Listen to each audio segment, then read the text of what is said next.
It's pretty well known that B33 is the most popular beta hack, and honestly is one of the most well-known Mario 64 ROM hacks of all time. But beta hacks have existed even before the conception of B33.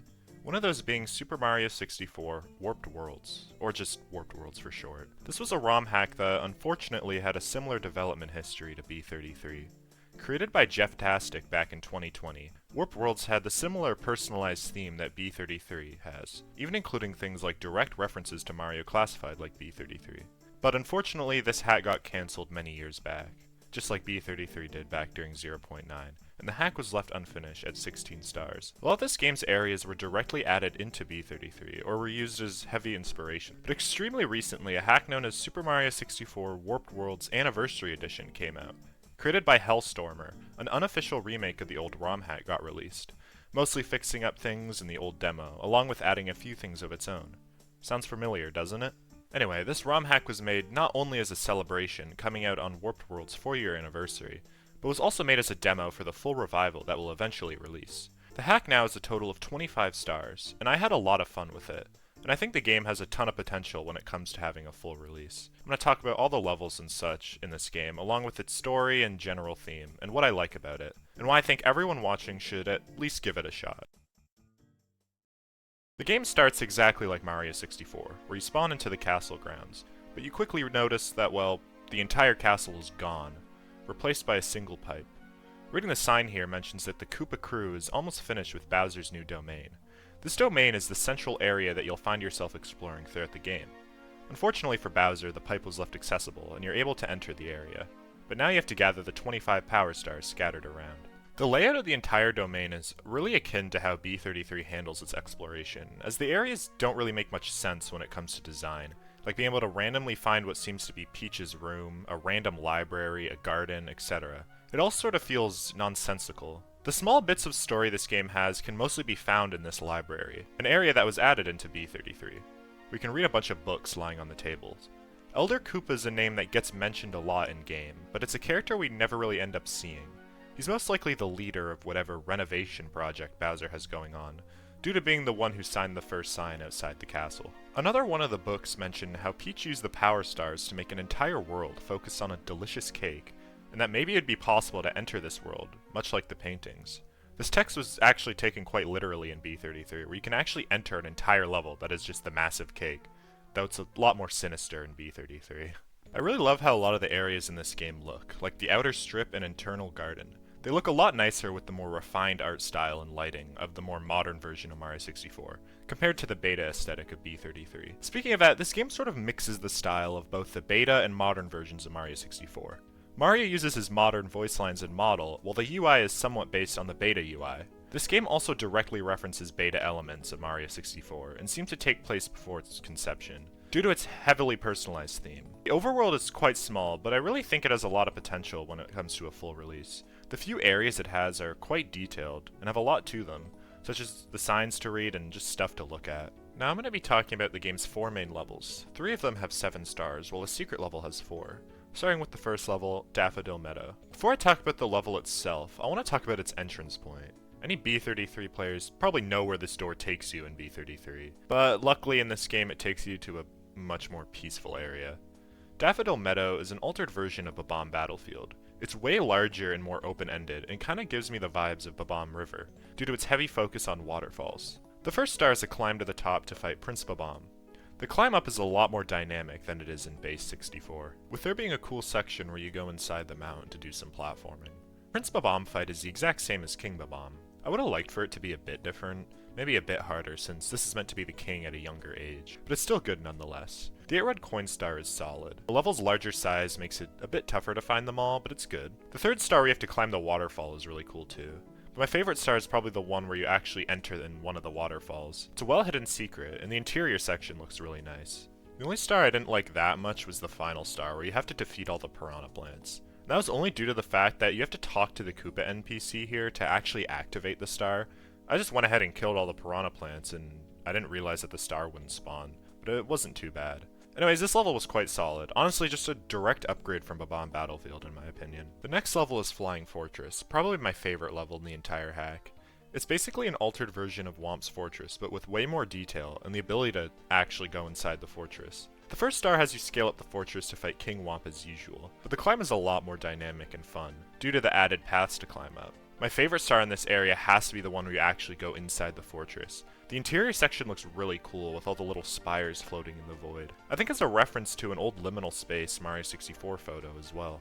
After that you enter another sub-area that looks a lot like Tick-Tock Clock, where you grab the star. This entire star is really fun in my opinion. I love how many sub-areas you get to enter. It makes me really wish you got to enter Whomp's Fortress in B64. Another notable star is the final one, called Revisiting the Fortress, where you once again enter the first building where you fought King Whomp, expecting maybe a new challenge. But instead, you're met with a dark void with the star sitting there and a sign. Reading it is a message from a developer asking for Jim to take over and finish. Jim being a prominent character from the Mario Classified series. This is a really cool reference and implies that this game possibly takes place in the Mario Classified universe. I really like that reference a lot. One of the stars just being unfinished is kinda cool, and I hope more weird stuff like this gets added in the full release. The other stars here are solid too, like where you need to shoot off to the floating island and find the secrets in the flowers. The two stars I talked about definitely make this level stand out the most for me. The next level is Cold Cold Crevice, a name you might recognize if you've ever played B64. A sign in game will warn you about a Cold Cold Crevice below, an area people began to speculate the existence of, and that maybe it's perhaps a removed area. And Warp World seems to take that idea and turn it into an entire level. The level seems to take place, well, in a crevice. You're surrounded by giant walls all around you and a small section that you can enter. Honestly, this level's layout sort of reminds me of Frazisi Peak from Banjo, the cabins you can find, and lakes similar to what can be found in Banjo. This level's definitely the smallest, but I still like the stars here. Usually Cold Cold Crevice is only the interior section, and the interior section is the only one that got adapted in B33. But I like how Warped Worlds tries to make Cold Cold Crevice an entire level with 7 stars instead of just the sub-area, though I really like the sub-area section in this game too. Platforming's pretty fun, and the music in this level is also really good, probably my favorite from the entire game. I think it's probably the weakest level just due to it being really small, and the least visually distinct, just being another snowy area, but I still like it. The final main-ish area is the secret level, Hollow Horror Halls. And this level uses the Vanish Cap heavily, and I like it a lot. The Vanish Cap use in Mario 64 always felt kinda underbaked. You would really only use it to get past one wall. Even the Vanish Cap stage hardly showcased it, unlike the others. But here, the entire level centers around it. A lot of this level's sections can only be accessed using the Vanish Cap, making it pretty much required for all of this level's stars.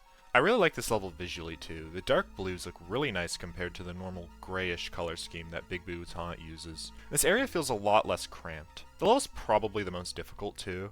That makes sense with it being a secret level. Some of the platforming over the void can be a bit challenging. This level really makes me wish there were better secret levels based on the caps in Mario 64, because this level just uses the Vanish Cap really well. I think centering an entire level on them works a lot better than just using the caps for one puzzle. Also, you can find a Stanley here too, so that's interesting, I guess. Once you gather 8 stars, you're able to access the final level, and the section beforehand looks really cool. I love the purple tint that this area has. You can find the wing cap here along with some disgruntled Koopa workers. I think it's really funny how one of them actively wants you to defeat Bowser due to being overworked. I haven't really mentioned how you find the caps, they're kind of just lying around the domain, and the metal cap is missing entirely. Probably will end up being added at a later date. The final level's really cool. It's a bunch of floating assets of the original castle, think like Randomized Realm from B33, but a lot more tame. The level's platforming here is quite challenging, and a good level for the end of the demo. Reaching the end, you can even enter the original Peach's castle, the interior being completely devoid of life. What's weird though is entering the courtyard door just freezes the game. I assume this is an oversight, but it really sucks if you make it all the way here just to crash. The final hallway leading to the Bowser fight is a great visual too. Feels very foreboding. The final fight itself is just a copy of the final fight from B64. I assume if this hat got a full release, the final fight would be something unique. Anyway, once you defeat Bowser with 25 stars, that's it. There's still a bit more to talk about. Once you unlock the wing cap, you can head outside of Peach's room and fly around, and on the side of the castle you can enter a painting with some Japanese letter on it, I assume. Now what I assume is supposed to happen is you get some kind of grim end screen that shows the castle grounds with missing trees. A kind of weird ending, but again, it's just a demo. But when I entered this painting, I kind of just heard some strange dialogue and my game would softlock. I don't know if that was something on my end or what, but it's kind of weird. Even with some strange bugs, I really enjoyed playing this ROM hack. It only takes a few hours to beat, but I really recommend you check it out, and I'm eagerly waiting for this game's full release. There's a lot of potential with this ROM hack, perhaps expanding the story and just adding more levels. The few levels we actually got here are really high quality, and a full 120-star hack with high quality levels would be really good. The only actual criticisms I have are the strange bugs, but that might just be something on my end, since from the footage I've seen, that's only happened to me and nobody else. If you want a hack that has similar vibes to what B33 offers, I highly recommend this hack. Unlike B33, it's not massive in scale to where it might overwhelm the average player. I'll credit Jeff-tastic for making the original, and of course Hellstormer and Halo for reviving this hack. I'm really excited to see what comes from it when it eventually has a full release. Also, for anyone who made it to the end, don't worry, the next large B33 video is actively being worked on. It may or may not end up being my longest video. Might even pass the iceberg. I hope to make it higher quality on the editing side too, so it may not be out for a good while, but we'll see. Hopefully this video can tide people over until then. If people like this video, I might do semi-reviews of other ROM hacks too, we'll see. Anyways, yeah, that's about it for me. Check out this hack if you like the beta personalized stuff, and even just enjoy Mario 64 ROM hacks in general. Check out the creators too. That's it for me. See you all soon. Maybe soon.